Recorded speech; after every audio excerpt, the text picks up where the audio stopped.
So we'll start at the start. At the very beginning. At the beginning. At the beginning. Yeah. In the beginning. It's a long time ago now.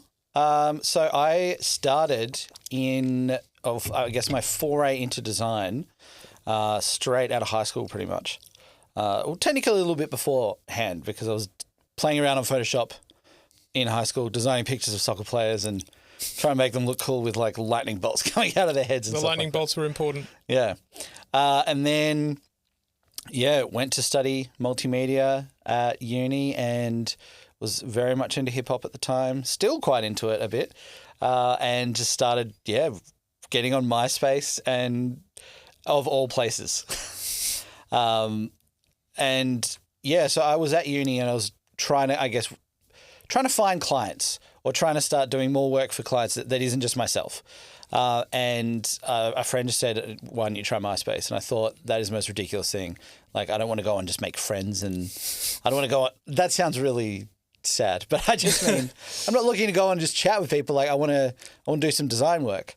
But then I jumped on there and I just started emailing people left, right and center, like just a bunch of Australian artists, producers, anything, saying like, hey, I'm a designer. I'll do your logo. I'll do you MySpace page, this, that, everything else.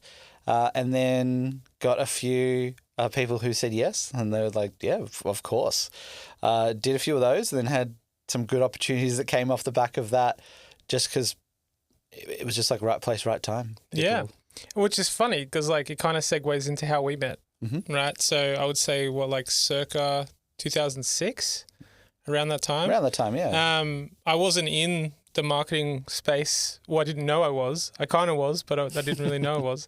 And I kind of was DJing at the time and looking to get a great MySpace page. And then came across your services, which I didn't even know. I think it was like such a unique product that like you were offering a design service for MySpace pages.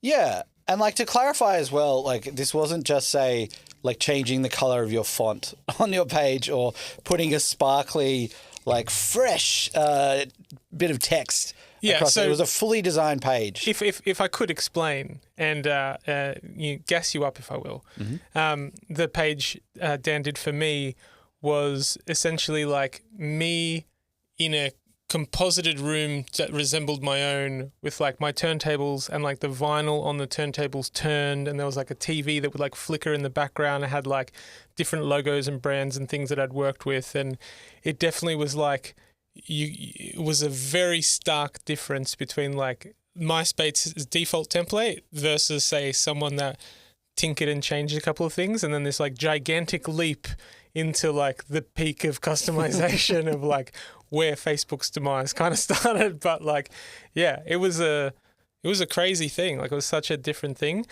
And then I did that, built that with you. And then I think together we surfed the demise of MySpace into Facebook. And then I think like I know from our relationship that kind of transitioned into like you doing more like posters. And I think that took a lot of like specific skill that even today you still use and kind of reflect on, which is like, it's so awesome to think of like the toolkit that you kind of got to sharpen through that era of doing those things. Yeah, I think it was like related work. So for a MySpace page, you had it was back when Macromedia Flash was a thing and you were allowed to put that on pages. Big oversight from MySpace because it just crumbled their whole site. Yep. But you could basically create a scene with someone. So you would have, you're working on having a central figure in the middle, building out a scene behind them, animating that and going that direction. But then I think once you go to a poster, you're just doing the same thing. It's just static. Yeah. But you're still framing up like what is the most important information to show here.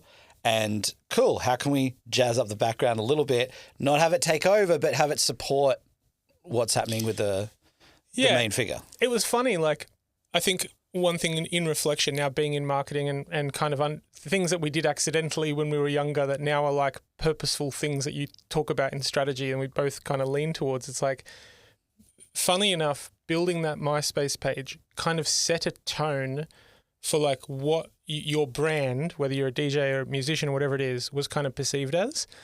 And it's like, if that was the input you then can't have a poster that was like made by someone else. So it kind of like locked you into that ecosystem of like, well, like if they're coming to the MySpace page and it looks this way, you can't then have like a gig poster that is like 60 steps down from that, right? And it's a funny, like looking back at it, that like, it was like, okay, I did the MySpace page, I'm done, but it definitely wasn't done, because then it was like a relationship of 10 years of posters that you then did, and we kind of worked on together over time. So it's like, it's funny to see that same thing today in like brands that we work with and different things that we do.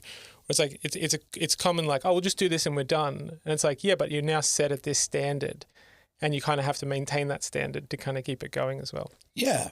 And I think there's just a lot of principles that maybe you start doing and you do a few of them by accident.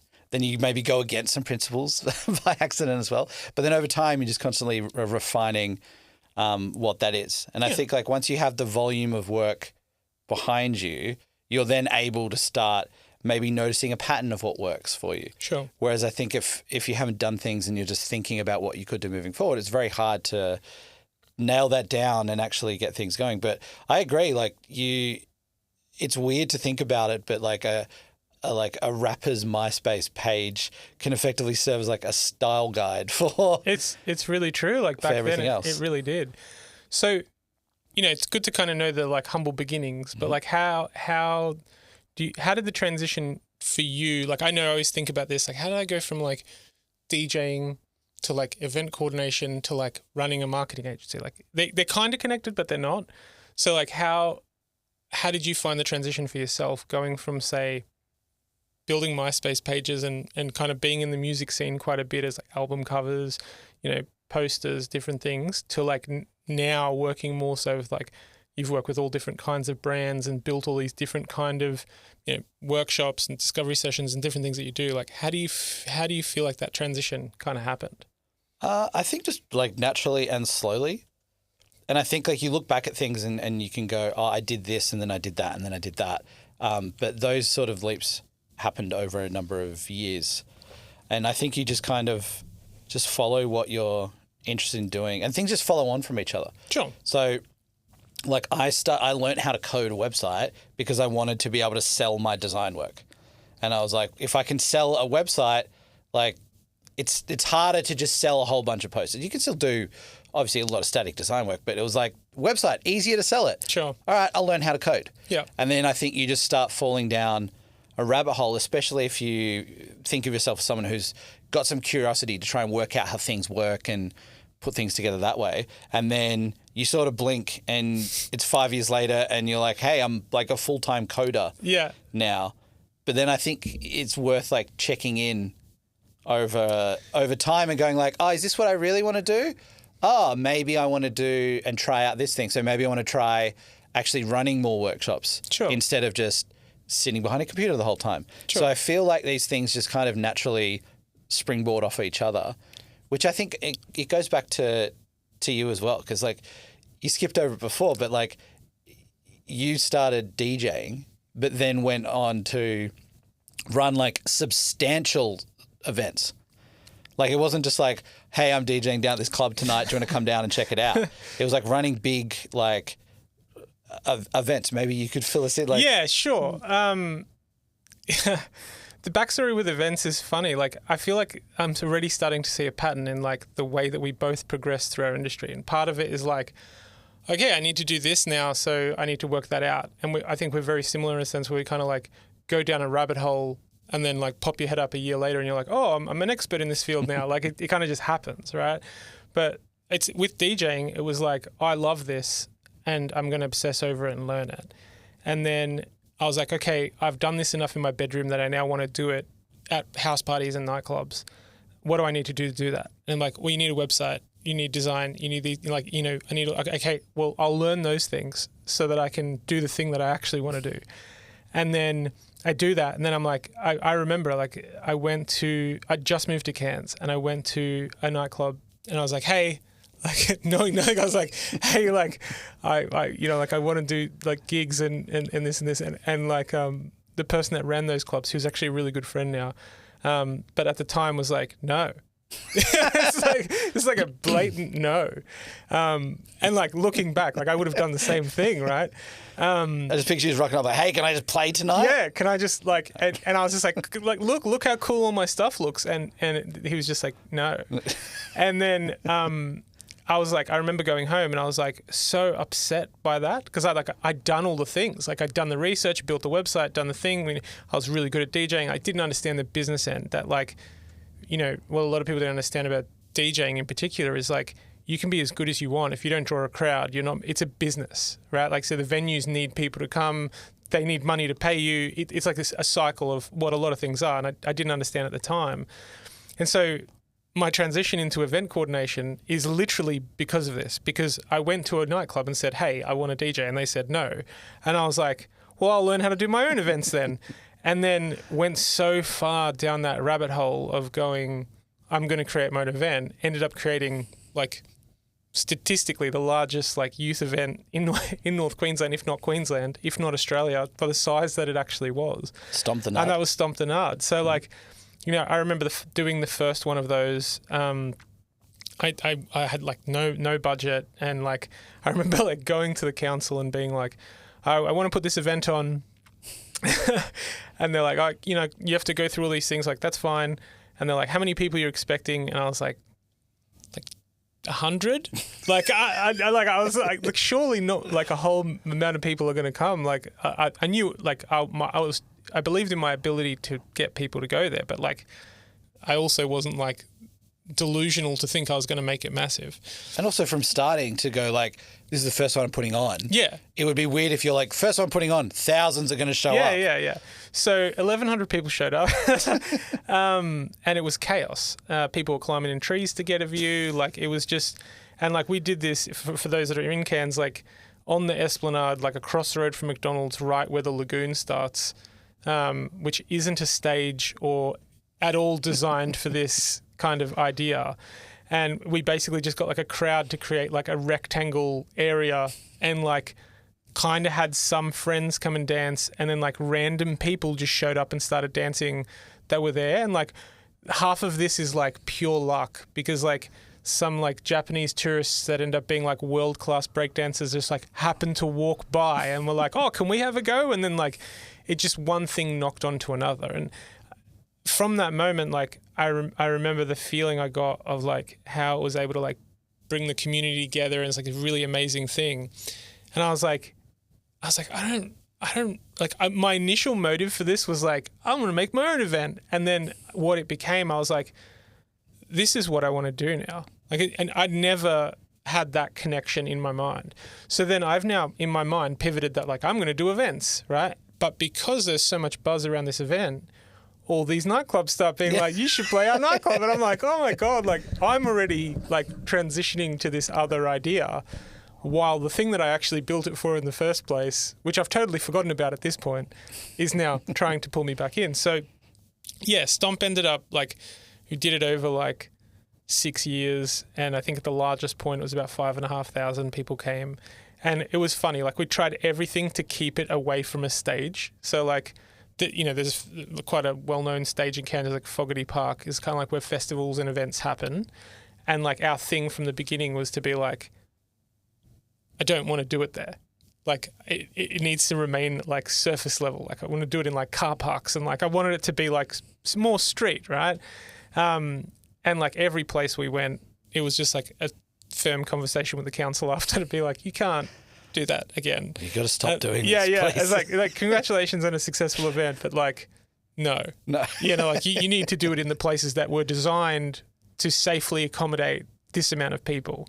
Yeah, there's a reason we have venues. There's a reason, right? Like, and I was young and I didn't understand it, but through this process, like I'm rapidly throwing myself in all of these directions of like, how do I market this event? How do I negotiate brand deals? Like, like Xbox gave us like 5 Xboxes one year, and it's like I'm talking to the rep from Xbox, and it's like I'm acting like, oh yeah, this is a standard thing. Like, yeah, send us a couple of Xboxes. In the back of my mind, like freaking out that like Xbox is giving us this thing. These like massive brands are giving stuff, and kind of, it just became this like funny transition where I was learning so much about marketing and like obsessing over like it has to feel this way, and then we would work together on I think from the second event onwards, you did a lot of the artwork for them, and then like everything started to come up as a whole, right? Like we had ads on TV, we had radio, we had all kinds of different elements of presence, but these were all things that I was also like loving the transition of learning. So like, I think like you're such an experienced designer, and at that time I was like very young and still kind of developing and delegating something that I would normally do, but you're so much better at it. But then learning through that process how to like process feedback efficiently, and how to like be respectful of your time and my time, and like all of these things were like ticking along. And then like naturally I think the transition of Stomp, I started like the event kind of like, how do I put this politely? The event kind of like found its end, right? So like, things happened, the event got a bit too big for its boots, people went in different directions, things kind of happened, right? But it had to be put down. It had to be put down a little bit. And I think like it was really sad at the time, because it was like, it really had legs to be something that was like much bigger than what it ended up being. But at the same time, it was like kind of time.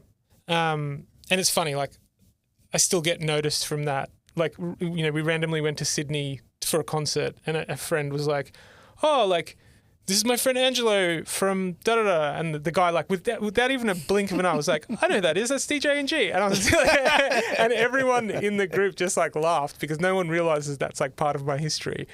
But it honestly played such a large part into like my deeper understanding into marketing. And it really helped spark that obsession. Like at a really deep level, I was just like, like understanding demographics, understanding who this spoke to, how it spoke to them, like the right way to do things, the wrong way to do things. And it was like trial by fire a little bit, because like I didn't know what I was doing at all. And then kind of towards the end of Stomp, I was transitioning into like what Bang was becoming, where I was like, we were doing such a like powerful job with that event that people were like, hey, would you like do some artwork and marketing for our event? And then like the birth of Bang was kind of like in the nightclub space, which is funny, like considering like you kind of started up in music and the areas that and then you transition more into like different industry also. That's kind of how it transitioned from Stomp to nightclubs, and then nightclubs to businesses.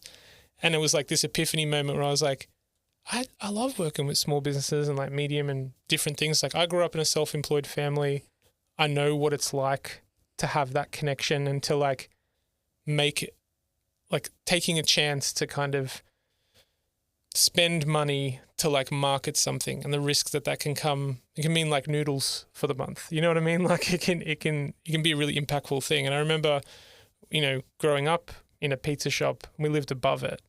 It was like work consumed so many parts of your life and your decisions. And I think towards the end of the transition between like events into working with nightclubs, into working with small businesses, kind of had that light bulb moment where I was like, I'm good here. Like I actually like really like this. Like, and I think that I can give like tangible help to these people while also being compassionate to actually understand what they're going through. Like, I think that's like a key part of it. But if you would have told me at the start, like, you should do this, I'd be like, no. It wasn't until I kind of like accidentally stumbled in that realm that it became that. Because I've always dabbled in it, but yeah. And if you did at the start, you wouldn't have been ready to do that. Yeah. Like the Angelo that was ready to do that was the one that was doing the thing just before that, not the one at the very start of the process. Yeah. And I think there's that just constant evolution through things. Yeah. And what I really like about just hearing these sort of things, because like everyone has these sort of stories of like, I started doing this and then I did that and then I did that. It's about like letting go of things, even if they are successful. Yeah. Because I think sometimes we can get a bit caught up where we're like, there's a successful thing that I do, and it could be anything. It could be like a successful technique, like a product. It could be like a way that you design. It could be some process you have in place and you just follow all the time. It could be some creative idea that you have. But if you're just constantly holding on to that And sometimes that can happen out of a fear of like, well, if I don't do that, what else do I do? What's next? What's after that? But then I think a lot of the time you need to let go of certain things when it's time, and then your mind frees up all that space to move on to the next thing. Yeah, absolutely. But if you're that sort of stuck in something constantly, it's really just hard to get out of that. And then you can blink again and 5 years go by, and then you're actually like, oh, I've held on to this a little bit too long. I'm not enjoying it. The passion left a couple of years ago because you were in the way of your own evolution to move on. Yeah, so true. So very, very true. And it's like sometimes it's like there's elements of it I still don't realize till I start talking about it, because you don't, like, how often do you sit there and go, let's reminisce about my past? Yeah. I think it's crazy the way it's kind of come together. And then like, I think what's really funny about all of it is this full circle moment of like, I've known you close to like, I don't know, over 15 years. So, and we've worked together sporadically on jobs. And I guess like danced around the idea and joked at times of being like, one day we'll end up working together. Like, come work at Bang, or like you've been through different agencies and been a part of different projects. And I think like for me, having you transitioning to where we are now and having you come and work with us at Bang as creative director, which was my role, is like such a full circle moment in my mind, where it's like, I try and explain it, and this is the best way that I explain it. Like, oh man, it must, like, I tell people like, yeah, new creative director at Bang. And they're like, whoa, how you managing that? And I was like, Dan's the guy I go to when I need help. Like when I get stuck and I have an idea, or I want to bounce an idea or a concept of someone, you've always been that guy that I've been like, hey, I'm thinking about doing this. Like, what do you think? And I think our relationship is so deeply rooted in that open ability to kind of give genuine feedback and it never feel combative. And that's why I'm like very excited to have you a part of the team and be continuing to work on projects together. Even in the, I think it's been like a month or two that we've been working together closely at actually having you a part of the team at Bang. It's been awesome, man. So yeah, that's the full circle moment, right? From I've got to think of a good tagline. Was it from Stomp, from MySpace to my office? Hey, there it is. That's the good one. There we go. Put that on a mug. Put that on a mug. It needs to be on the mug. But it is like a crazy full circle moment for me. And it's something that like I'm so excited.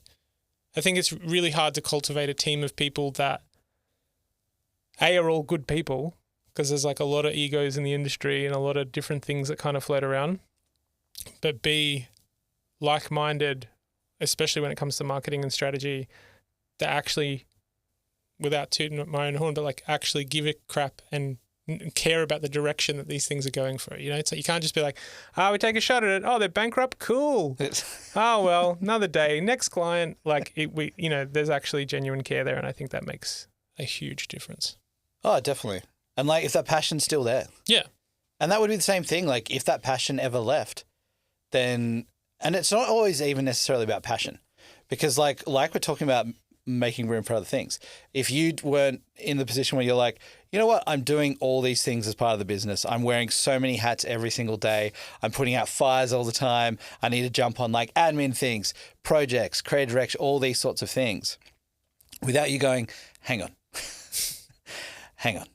Maybe I don't need to do all this creative direction work anymore. Maybe I can focus on this a little bit more. I can keep sort of progressing things and, like we're saying, like leave room in your mind for it to expand and lead you in a direction. Like getting me involved is part of that process, being like, hey, cool, I trust this person. Yeah. I know they work. We've worked together for ages. Personality-wise, we're all good. It's fine. I can now let that go, and then I can move on to another area, which is it's a thing that I think affects a whole lot of businesses, especially when you have the person who started it and they've had to take on so many roles as the business is built up. Sure. And they've had to pick up so many different skills. So then naturally the quality of what the business puts out gets kind of attached to them. And then they get to that stage where it's like, oh, there's just so much to do here. Ooh, can I trust Jono to jump on that job and do that? I don't know. And then they end up just holding things on. Sure. And then you get these businesses that are just run like, I wasn't going to say bare bone, but sure, it's like they're about to fall apart at any second. Constantly, yeah.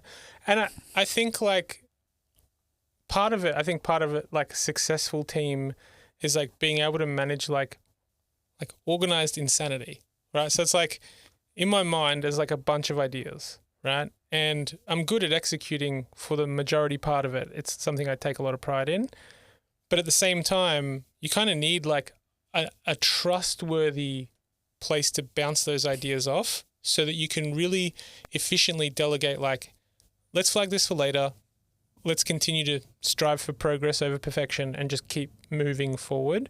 Because it's really easy when you're the only person in the echo chamber of thoughts to kind of get stuck in a loop and not progress. And I think that's what I love something that we do when we work together is like, I'm like, cool, I'm thinking we do this, da-da-da-da-da. And you'll be like, cool, I think that's a good idea.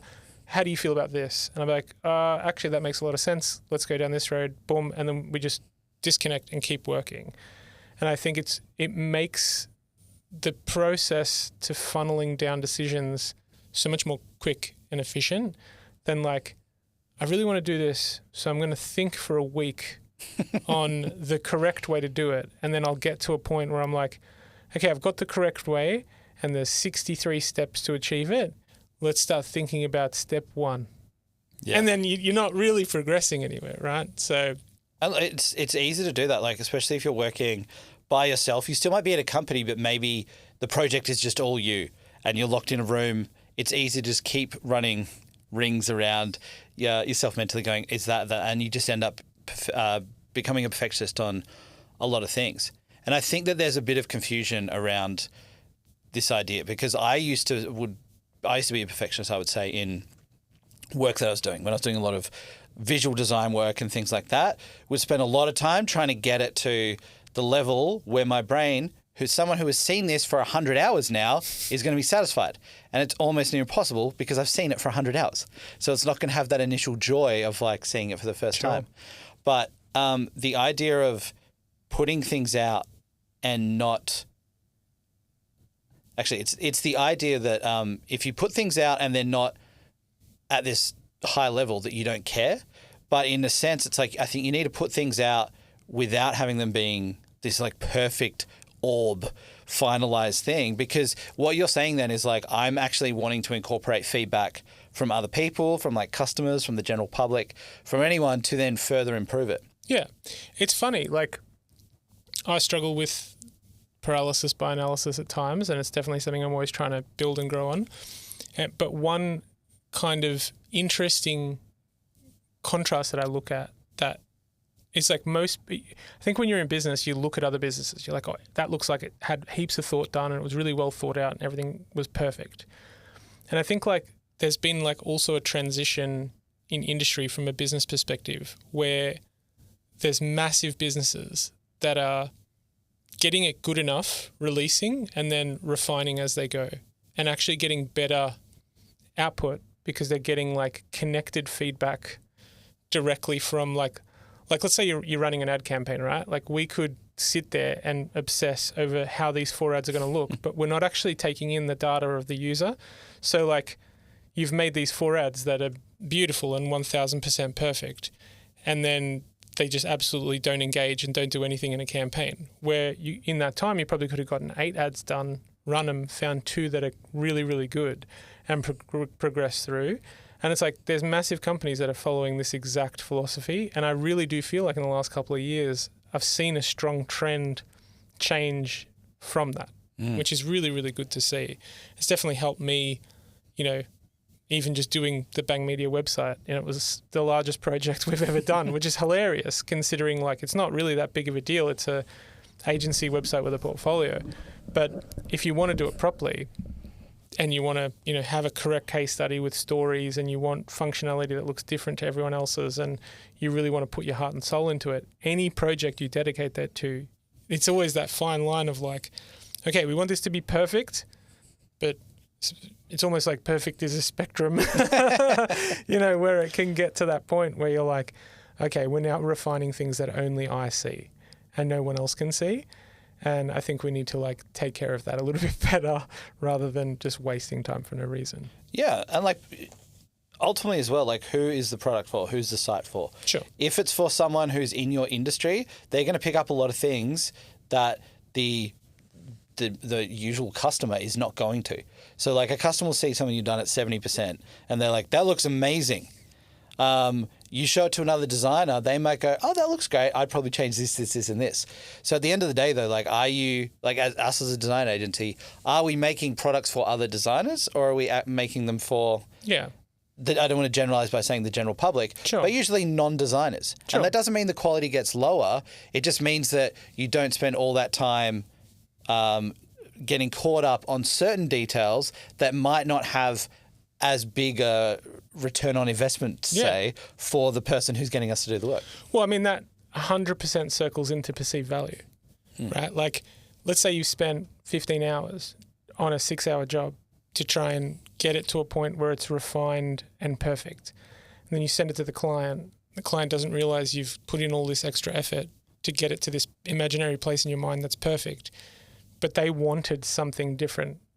You would actually be better off spending less time in design, more time in discovery, getting the messaging and everything correct, than falling down this loophole of like impressing yourself or, like you said, other designers, right?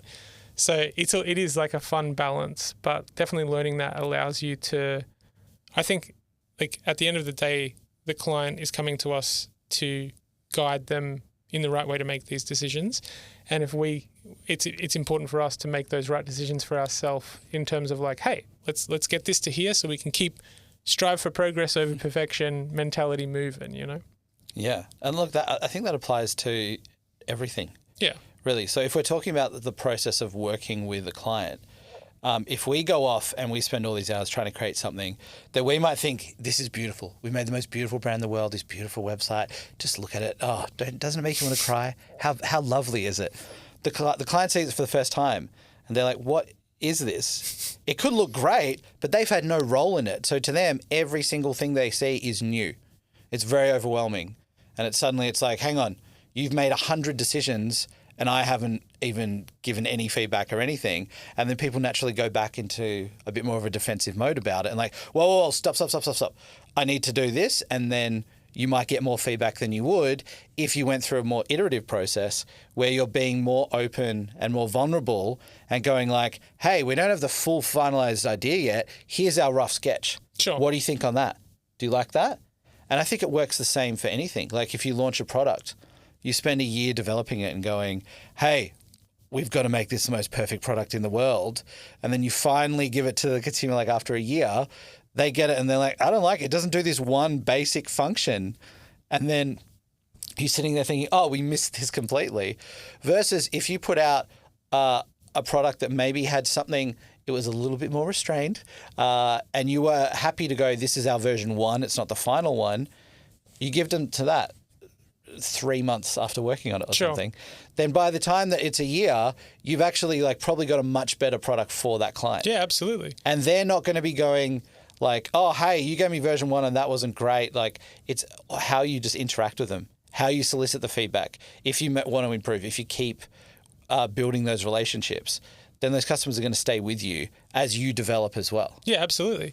And ultimately the goal is to get the best end product at the end of the day, and good data in is good data out. Like it really is that simple when you think about it. It's like a lot of the decisions we're making stylistically without strategy and without feedback are kind of misguided when you think about it. So having those processes in place, I think, makes a world of difference. So let's segue. I would like to segue towards, I think an easy thing that I've always wanted to know is like, let's try, if you were coming to an agency of any type and you were thinking to yourself, I think I need a logo or a website. Well, let's start with logo. And you were thinking, I think it's time for a rebrand, right? So I'm a client. You're a client. Yeah. You've walked in. You've been like, look, we've changed all these things about our business and we're growing really fast, and I just feel like our brand doesn't represent what we are, right? If you could walk past that person before they walk in the agency and give them 3 tips of advice before they go and talk to someone, what would you tell them? Okay, so if I could talk to the client before they're about to go into an agency and say, hey, here's what I reckon. Here's what I reckon. Even just being like, look, if I was in your shoes, keep an eye out for this, keep an eye out for that. And for the most part, this. Yeah. I think a huge thing would be to let go of expectations that you have. There's nothing wrong with having some inspiration that you might be led by, but having as close to zero expectations of the final product as you can. And that's something that Rick Rubin talks about as well. Like creativity without expectations versus creativity with expectations, you get very different results. Sure. So to put that into an example, like if that person is going into that agency and they already in their mind have made up what they want in terms of like, I know what the logo needs to look like, I know what the website needs to look like, you're probably going to have a pretty, I don't want to say a bad experience with the project, but it's already set up in a place where we're not starting this as an open process. We're already starting it with, I'm going in to see this agency. I already know what I want. They have to guess what's in my head, or they have to make something that's exactly like this. And the relationship's going to really struggle because you're not giving up enough freedom in that design, or you're not sitting there and going like, hey, I've got a bit of an idea, but like, I want you guys to cook. I want you guys to do your thing as well. Sure. So I think letting go of expectations as much as you can is a really important thing. And that can be hard, especially when you're parting with a big budget to do something. For a lot of those people, like their business is their baby, right? Play devil's advocate and you're the client. You're like, what do you mean let go of expectation? Like, this is everything I've worked for and I've done all these things and like, you know, I've got an expectation of what those things are. But understanding and being through this process so much over the last 20 years, I couldn't agree more. Like it really, if you walk in and go, hey, like I think I know, but like you guys are the professionals. I want to tell you everything that I feel. And then I want to be able to have open dialogue so that we can work through those things. That's a much more open approach than coming in and going, I know that it's got to be blue, it's got to go this way, and I want 6 different animals to be on the logo, all morphed into one. You know, like I could not agree more. And this doesn't mean don't have expectations in terms of quality. Sure. It just means don't have expectations in terms of like what that actually looks like. Because then again, in that scenario, you're not going to be the professional. Sure. Just like us as running an agency, we're not going to go to our financial advisors and say, no, this is how our tax return should look. We're going to say, hey, what should we do here? Yeah. You're the expert. Help us out in that. Sure. I think that all plays into this as well, like acknowledging that you want to be working with experts in fields, in any regard. And you're always going to have a better result if you're letting that person be the expert in that field and actually listening to what they say. Sure. And taking that on. And it goes both ways too. Like, even though self-proclaimed experts in the field, I think it's our job to make sure that we're doing the best possible way to listen and to hear everything that's been said, but then have an open dialogue. I think the worst agencies are agencies that are quote unquote yes men. Right? Like, there's like, this is what I want. And they're like, cool, here's the price, let's go. And it's like, there's no actual strategy behind it. Then I haven't actually gone through a good discovery session, worked out what things are, who we're talking to, and go through that process to dial it down to really think beyond just the design element of it. And that all ties together from what I can see. So, yeah. And it's not to say this, that, you know, designers or agencies were up on a pedestal that where experts listen to us. Yeah, sure. Because it is a very important thing that like a good designer, a good agency are going to actively listen to what the client seems is like saying. A given, but it really isn't. Yeah. But you're actually going to go, yeah, this client is the expert in their field. I want to learn as much as I can from them because that's what's fueling the output. Yeah. So if we're like going, hey, you are a farmer, you're the biggest dairy farmer in the state. Right? You're going to know a thing or two about dairy. So if we're doing a project, we're not going to go, all right, cool. No, we got it. Don't worry. We'll just do our thing. You better let us do it. Sure. We're going to go, cool. Tell us as much about what you do. We want to just soak up as much as we can, be this sponge and grab all the info that we can, because then that's what is going to come out the other end and fuel this project that actually, you know, conveys all of that. Sure. Rather than something which just looks good and you know, the agency gets to go, look at this cool thing that we did. Yeah. Absolutely. The other thing I would say is that I think it's really, really, really, really important. I'll start that a bit again. The other thing I would say is that I think it's really, really important to like check a folio and see previous work. So what I think sometimes happens is you'll make a decision based on, like from a client side, based on, say, budget, but then you might have a different expectation in your head. Sure. I would say look at the agency, see the quality of the work that they do, and that doesn't mean like everything has to be high quality, huge projects. Like for what you need, it could be something that isn't that expensive either. Sure. But it just is like understanding that if this is what the agency is putting out, is that this is the work that we've done, that's probably what your project is going to look like when it comes out the other side. Yeah, and I think like a great tool in that, if you're walking in to have that discussion with an agency or kind of whoever, even if it's a freelancer, whatever it is like also understanding what parts of those case studies or portfolio items reference what budgets you're talking about, right? So like if you see something you like and you're like, oh man, I want to go down this road, it helps them also calibrate the best way to quote it, time required to get what that is. So I totally agree. Like it still is something that I think doesn't happen enough, where it's like, oh, I need to get this, I found this place. Surely, I think they think like the cost of entry is that it's going to be good, but that's just not the case. And it's like, do your stalk and research in terms of like, check the case studies. Any reputable place should have a good list of like jobs they've done, and you know, you should be able to read and kind of see some good imagery and you go, man, this is what I want it to feel like. You know, it may not be maybe a brand that's in a totally different niche than what you're in or a totally different industry, but if you look at that and it conveys a certain feeling that kind of aligns, a good designer will be able to take that and go, oh, we can absolutely do that for your industry. We take these things on board and we work these things out. We can do it. So that's awesome advice.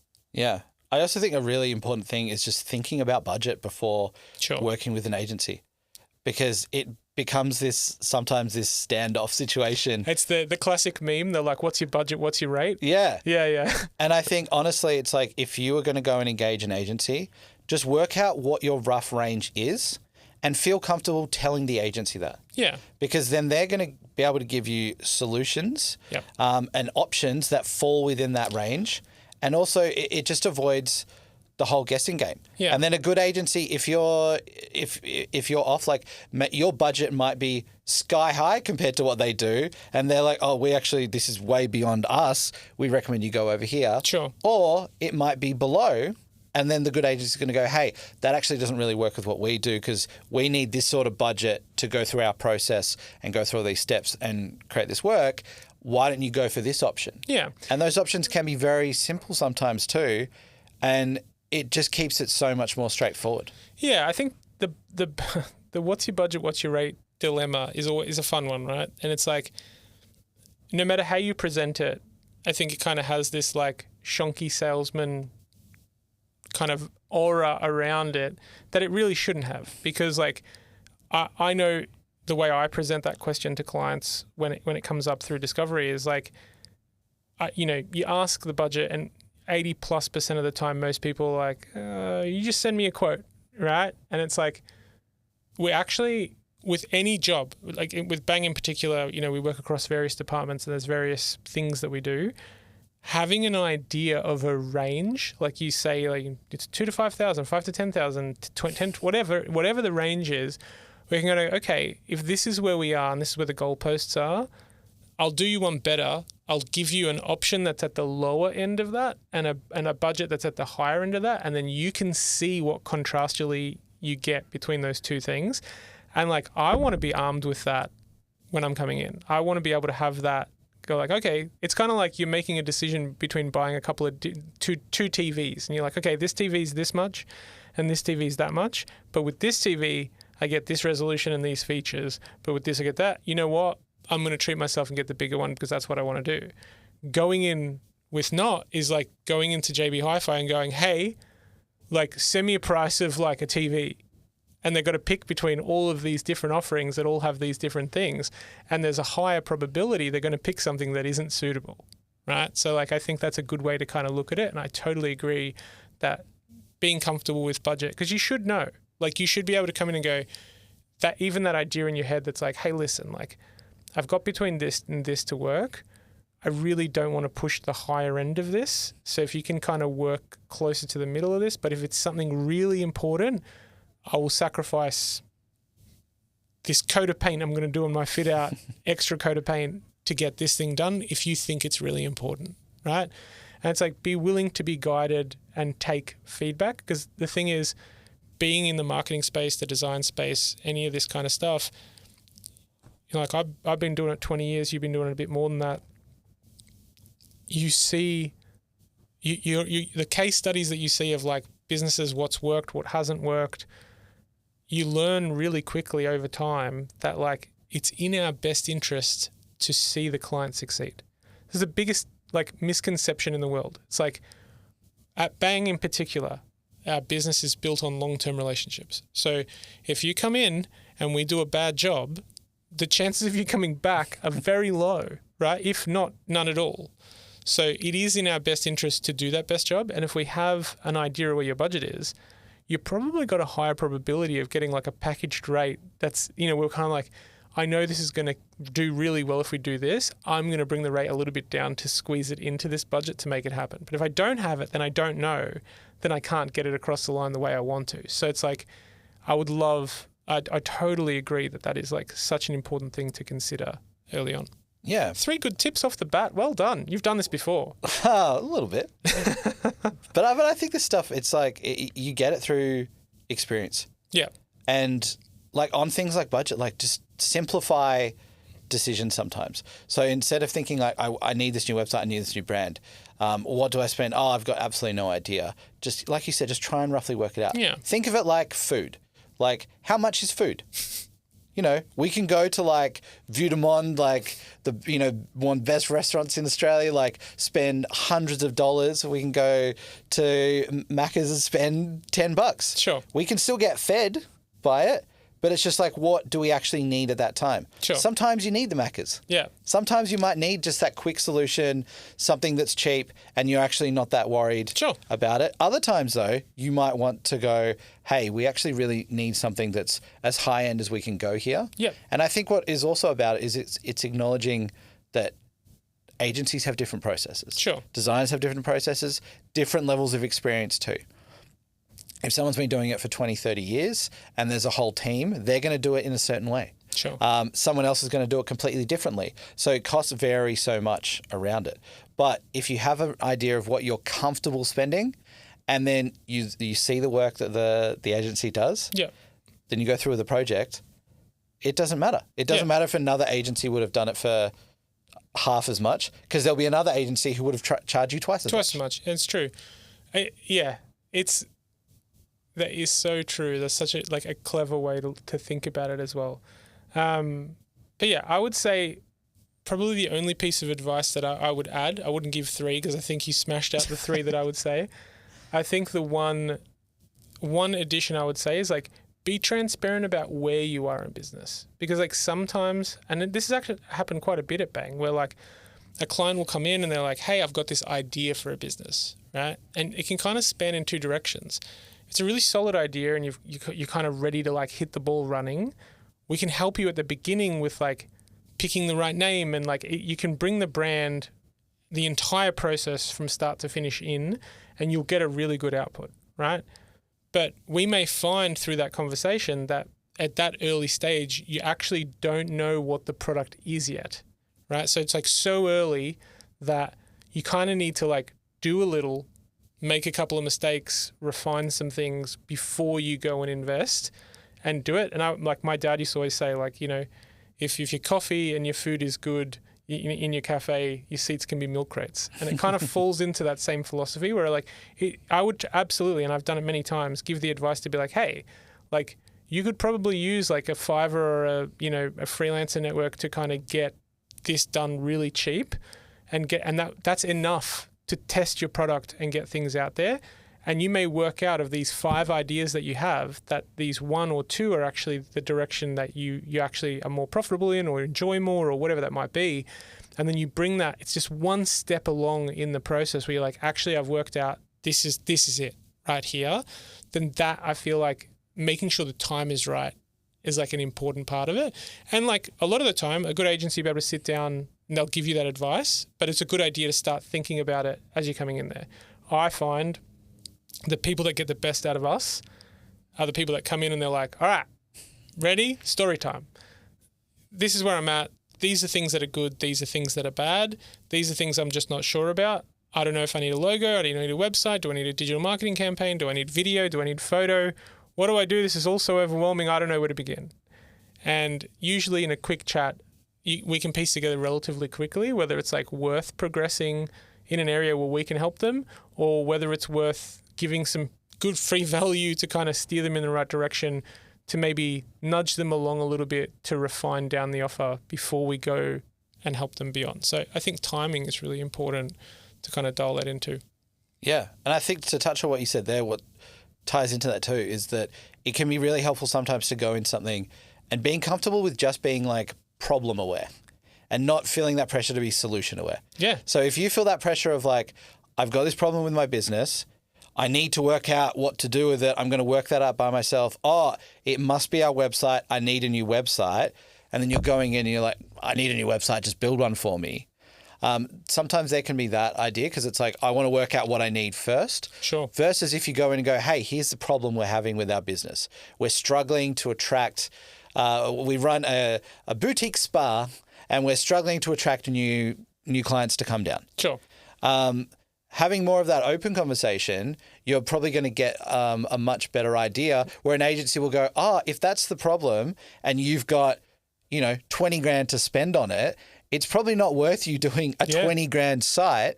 Let's do more of a landing page and let's put as much of your budget as we can into a marketing campaign around it. And so if you're having that sort of openness, like, hey, I don't know all the answers to things. Yeah. I know what the problem is, or I think I know what the problem is. Sure. You tell me what you think. Go from there. It starts things as so much more of an open conversation. So true. And it is so common, like the problem aware versus solution aware, the way that you frame it is like, it hits home because like the amount of times I've had clients walk in, they're like, I'm like, okay, talk to me about the problems, like where we're at. It's like, I really need to get leads. And I'm like, okay, no dramas.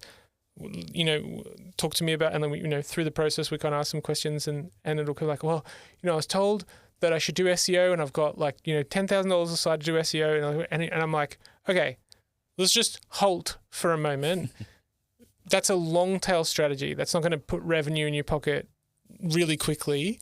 We should, probably make this change, do this here. We can span this out over this time and we can do a strategy that will help leads at a rapid rate rather than going down sometimes, but if they would have walked in the door and gone, hey guys, I'm here to talk about an SEO strategy, most people are going to go, okay, cool, SEO costs this and we're going to do that. It's like, let's take one step back into what the actual problem is and make sure the compass is calibrated in the direction that we want to go, as I've said 1 billion times. And I think, look, if you're looking at it as, hey, this agency we're going to work with, they are on the same side as us. They're on our team. Yeah. It's not this combative thing that we are against each other. We're going to sit down, try and nut out a deal, and then we're at odds for the whole project. It's like we are all working together as part of the same team to design something for your customers and your clients. And I can't stress it enough. Like, it's in our best interest, or any good agency's best interest, for that campaign to succeed. Like, we're betting on us to do it, not going like, yes, got the money, now we do nothing. Like, it really is an invested interest in like fighting for it to do well, to really put the right effort in behind it, because it's in our best interest to have the long-term relationship. That's what we want, totally. Ultimately, right? I don't want to just keep bringing fresh people through constantly. I mean, it's great, but at the same time, like those long-term relationships, and we've got, been working with Cairns Airport for, I think it's 18 years now. Like that's, the proof's in the pudding in terms of like, that's how we work. And that's what we see value in, is building those long-term relationships, because the longer we're ingrained in the brand, the better, quicker, and more efficient we can be in delivering solutions as they come. So like, there's so much less discovery when we already know the brand because we've been working with them for so long, and they come in and like, hey, we've got this problem. I'm like, it kind of sounds like the problem you had 3 years ago with this, and we solved it this way. What if we made this adjustment and did this here? And it's like one session, we're solving these like very complicated things because we have all the data that backs that up because of all the problems we've solved over time. Definitely. And I love that. It's like, to just be very frank about it. Yeah. Your business grows, you're working with us, you then have more money to spend on design work and marketing and everything. So we grow together. Yeah. So like you said, it's in our interest for a business to do well and grow, not for us just to sell one solution and then not care about what happens after that. Yeah, absolutely. I couldn't agree more. I think we can finish off with one thing. I got one question, and it's an easy one. Like, what is your most favorite part of, say, being in this industry and the various elements you kind of go across? And to circle in on that, like the area that you kind of, like I would say the area where you kind of get the most reward from, and like essentially, what would you say is like your favorite part of being in this? Yeah, great question. I think as a young designer, you get the reward from doing the work and being allowed to be as creative as you want to be, and being like, I want to try out this technique more than anything. I want to do that. I want to push and just give me free rein. Let me do whatever. But then I think that kind of changes, and where I would sit now is that the most reward comes from just getting the best result for the client. And that sounds like just a very salesy thing.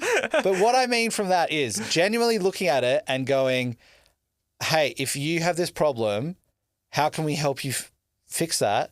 Or how can we go some way to fixing that together? And I'm really just interested in like hearing about your field, hearing about the issue. Sure. And going, cool, my job is not to just make something look great. My job is to like help you solve whatever that problem is. And I think that can become like a very rewarding thing. Yeah. That now it can be very stressful, but yeah, definitely very rewarding. Oh, totally. And it's like people try and do this all the time. Like you'll have a friend come to you and they've got they're like, oh, just this thing's happening in my life.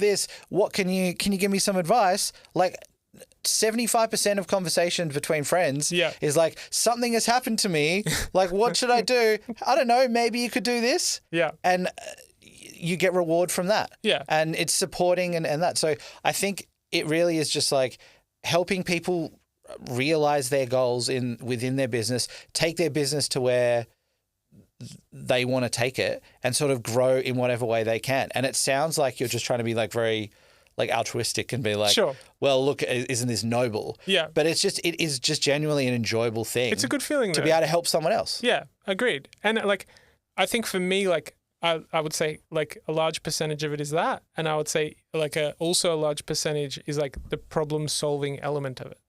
And I've like 20 years tried to work out a way to like slogan that into Bang and being like, just come to us with a problem and I will not sleep until I solve it, which is kind of true. But and that's all in the same realm. Yeah, it's in the same realm, right? Like you know, that people will come in and be like, look, this is the countless times I've done this, like, and you go in and try and find the solution and it is super rewarding. Like you don't always find it. Like sometimes it's like, hey, like, unfortunately you're in a situation where it is what it is. I mean, it's rare that happens, but it does. But for the most part, it's so exciting to kind of find that. So I definitely share that as well in finding the love in getting the problem solved, I guess. Yeah. And like being able to like hear people out. Yeah. Yeah, and finding people interesting. I think if you're curious about people in general and curious about industries and curious about things, like curiosity I think is such an important thing, and that brings with it its own reward. Sure. Because then you're like, we're working with this client in this industry we've never done anything with before, but that's just intriguing, just on a human level about it. And I think then that becomes a rewarding thing as well, because you start working on a project and you're like, they just do fascinating work. Like their business is just really just fascinating. It's interesting. I never even thought about that. And that becomes, again. It definitely keeps it interesting. Hey, like I've done everything from like filming at a sewage plant to music videos to building websites for industrial civil works to like to do these jobs correctly, you really do need to kind of like hyper focus on the industry to understand it correctly in order to deliver it at the end, which is like probably why a lot of my friends think I'm like a super know-it-all. Because I know a little bit about a lot of things. But it's like this, it is like a funny thing in the industry where like it keeps it interesting, I think, for us, where you're like, oh, cool. Like, it's very rare, but like sometimes a new industry will come across you that's like, so what we do is this. And you're like, huh, that's really cool. And then all of a sudden, even if they haven't become a client, you've gone down the rabbit hole of like trying to understand what it is, how they do, what hasn't been done, and why hasn't it been done, and yeah, so like that's a really interesting way to look at it for sure. Yeah, because I mean, there's those two approaches of like niche down and just stay in one industry, just do that, and then if you find that really rewarding, then that's great. But then there's nothing wrong with like dabbling in across a whole bunch of different industries, offering a whole bunch of different services. Sure. Because you can then, if you have the curiosity, you can then learn across all these different areas and then bring that in and enrich the work that you're doing. Sure. Like I often think the way to get better at one thing is not to keep doing that thing. There's a part of that, but it's to do other things as well that could kind of complement that. Sure. So if you were an illustrator and you're like, I want to become the best illustrator possible, I'm just going to keep drawing all day. You will improve and get to a certain level. But then there'll be a point where you'll go like, hey, have you ever thought maybe just go to a painting class and like try some real abstract stuff? Go to a dance class, go do like an acting class, like do these other things, like enrich your life in other areas that then all will funnel back. Yeah, because you bring those out of things in, right? Like I bring the way I edit video came from music videos, came from Stomp, came from music industry. Like I wouldn't have that skill set. There's no way to learn how to do that way. It's just part of my style that's been ingrained in. So yeah, I totally agree. Yeah, and you got to pull that inspiration in. Yeah. Like if only your inspiration is just your previous work, then you're only going to create stuff that is your previous work. Yeah. Again and again and again. Inadvertently niching in yourself. You're niching in yourself. Yeah, like to the point where you won't be doing anything else. It's nicheception. It's completely nicheception. Whereas bringing in other bits of inspiration, I always think, and this is like sometimes if there's any issue at all or like any problem, and it doesn't have to be design related, anything like that, I would always go like, just step away from it and then get some other inspiration in. Sometimes that can be going to watch a movie, watching a TV show, going for a walk, doing another activity, another hobby, whatever. And it's just incredible how when we give our minds that space and that time, suddenly the work we do, we come back, we get those moments. That's why people talk about like, hey, I thought about this in the shower. Hey, I'd been having this issue at work for like a week and then I was down at the beach on the weekend and it came out there. And it's like you put your body in a relaxing state, take the pressure off a little bit, and then your brain has room to think. Sure. You're able to bring stuff in and you're like, oh my God, it's just come to me. Like the amount of ideas I'll have while watching a movie and it'll be completely unrelated. And it'll just be like, oh, need to write that down now because just something just happened in the movie which just triggered something. It's just something I think is just like so powerful. And it's like you can feel that pressure of like, I need to get this thing done. So I'm going to go all in on it. I'm going to do that. I'm going to do that. Just step away for a bit. Yeah, fair. Totally fair. I think that's good. Cool. Yeah. Great. Thank you for coming in, having a chat while you're in Cairns, while we can have a laugh. And yeah, welcome to Bang Media. Thank you. It is great to be here.